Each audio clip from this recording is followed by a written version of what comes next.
Šiuo metu kibernetiški oro uostas zuja nuo srauto.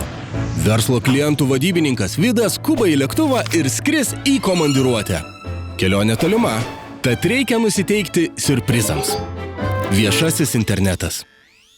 Šiais laikais net sunku įsivaizduoti viešasias erdves be nemokamos prieigos prie interneto. Bet ar pagalvojame apie jo saugumą?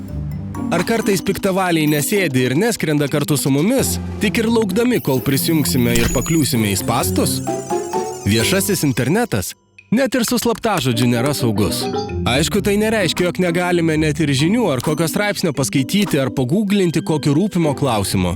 Tačiau turėtume nesijungti prie darbinių sistemų. Jungiamasis skrydis atšauktas. Teks praleisti naktį viešbutį. Prieš tai prisijungęs prie viešojo interneto oro uoste, Vidas įsitaiso kambaryje. Susiranda lapelį su viešbučio interneto slaptažodžiu ir, nė nesusimąstęs, prisijungia prie darbinės sistemos. Ir tai ne vienintelis toks neapdairus poelgis įvykstantis daugeliui žmonių kasdien. Jeigu tinklas buvo atakuotas, paspęsti spąstai per interneto jungtį, piktavaliai gali pavogti duomenis. Saugumą visad užtikrina VPN paslauga, kuri paslepia mūsų kompiuterį nuo pasikėsinimų per tinklą. Be abejo, geriausia apskritai nesuteikti progos piktavaliams bandyti laimės. Galima pasidalinti internetu per savo telefono mobiliuosius duomenis. Tad gerų komandiruočių ir saugaus naršymo.